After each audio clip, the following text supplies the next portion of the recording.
సంధ్యా theatre దగ్గర Pushpa 2 benefit show సందర్భంగా జరిగిన తొక్కిసలాట ఘటనలో రేవతి అనే మహిళ మృతి చెందడంతో పాటు ఆమె కుమారుడు శ్రీతేజ చావు బతుకుల మధ్య కొట్టుమిట్టాడుతూ ఆసుపత్రిలో చికిత్స పొందుతున్నాడు. ఈ క్రమంలో అల్లు అర్జున్ మీద కేసు నమోదైంది. ఇటీవల అల్లు అర్జున్ పోలీసులు అరెస్ట్ చేయడం, కోర్టులో హాజరుపరచగా కోర్టు ఆయనకి 14 రోజులు రిమాండ్ విధించడం, జైలుకు తరలించడం జరిగాయి. ఇక తెలంగాణ హైకోర్టు మధ్యంతర బెయిల్ ఇవ్వడంతో అల్లు అర్జున్ జైలు నుంచి బయటకు వచ్చారు. ఇక అల్లు అర్జున్ పోలీసులు అరెస్ట్ చేసినప్పుడు అల్లు అర్జున్ సతీమణి స్నేహారెడ్డి తీవ్ర ఆందోళనకు గురయ్యారు. జైలు నుంచి బయటికి రావడంతో ఇంటికి వచ్చిన తర్వాత భర్తను గట్టిగా హత్తుకుని భావోద్వేగానికి గురయ్యారు. తాజాగా అల్లు అర్జున్ కోసం తాను ఒక సంచలన నిర్ణయం తీసుకున్నారని ప్రస్తుతం చర్చ నడుస్తోంది. ఈ కేసుని అల్లు అర్జున్ బయటపడాలని బన్నీ సతీమణి స్నేహారెడ్డి 41 రోజుల పాటు కఠోర దీక్ష చేయబోతున్నారని తెలుస్తోంది. అల్లు అర్జున్ కోసం పవన్ కళ్యాణ్ బాటలో స్నేహారెడ్డి 41 రోజుల పాటు కేవలం పండు తిని ఉపవాసం చేసి ఆ మీద తిరుమల శ్రీవారిని దర్శించుకుని ప్రత్యేక పూజలు నిర్వహించాలని భావిస్తున్నట్టు ప్రచారం జరుగుతోంది. గతంలో తిరుమల లడ్డు వివాదం చోటు చేసుకున్న సమయంలో తిరుమల లడ్డు అపవిత్రమైన కారణంగా పవన్ కళ్యాణ్ ప్రాయశ్చిత్త దీక్ష నిర్వహించి కేవలం పండ్లను తిని తన దీక్షను చేశారు. ఇదే క్రమంలో తాజాగా పవన్ కళ్యాణ్ బాటలో అల్లు అర్జున్ సతీమణి స్నేహారెడ్డి కూడా దీక్ష చేయబట్టుకోవద్దని తెలుస్తోంది. అంతేకాకుండా ధనుర్మాసం సందర్భంగా పారాయణం చేయబోతున్నారని సమాచారం.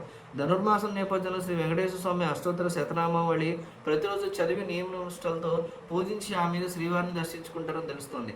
తిరుమల శ్రీవారు అంటే అల్లు అర్జున్ సతీమణి స్నేహారెడ్డికి ఎనలేని భక్తి. గతంలో ఆంధ్రప్రదేశ్ రాష్ట్రంలో అల్లు అర్జున్ మీద కేసు నమోదైన నేపథ్యంలో స్నేహారెడ్డి తిరుమల వెళ్లి ప్రత్యేకంగా పూజలు నిర్వహించారు.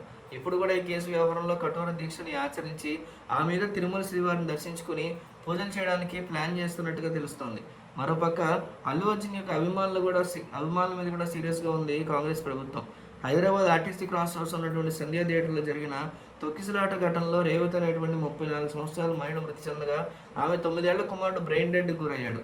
ఈ కేసులో అల్లు అర్జున్ ఒక రాత్రి జైలు జీవితం గడిపారు. సినిమా ప్రముఖులంతా అల్లు అర్జున్ పరామర్శిస్తున్నారే కానీ బాధిత కుటుంబాన్ని ఎవరూ పరామర్శించట్లేదు. క్వాష్ పిటిషన్లో బెయిల్ ఎలా ఇస్తారంటూ ప్రభుత్వం న్యాయవాది హైకోర్టు జడ్జిని ప్రశ్నించారు. అయినప్పటికీ మధ్యంతర బెయిల్ మంజూరైంది. 4 వారాల తర్వాత నాంపల్లి కోర్టులో తేల్చుకోమని తెలంగాణ హైకోర్టు సూచించింది. ఈ కేసులో తెలంగాణ ప్రభుత్వాన్ని దూషిస్తూ అల్లు అర్జున్ అభిమానులు కొంతమంది పోస్టులు పెట్టారు.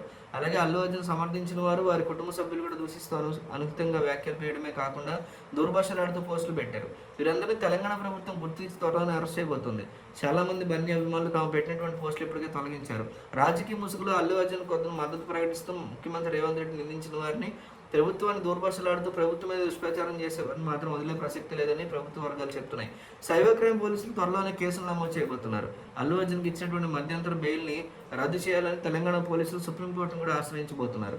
సంధ్యా థియేటర్ను ఎందుకు సీజ్ చేయకూడదో 10 రోజుల్లో వివరణ ఇవ్వాలని ప్రభుత్వాన్ని యాజమాన్యం కోరింది. దీనికి సంబంధించి ఉత్తర్వులు కూడా జారీ చేశారు. జాతీయ స్థాయిలో సంచలనంగా మారినటువంటి కేసులో రాబోయే రోజుల్లో ఉత్కంఠభరితమైనటువంటి పరిణామాలు చోటు చేసుకోబోతున్నాయని అర్థమవుతుంది.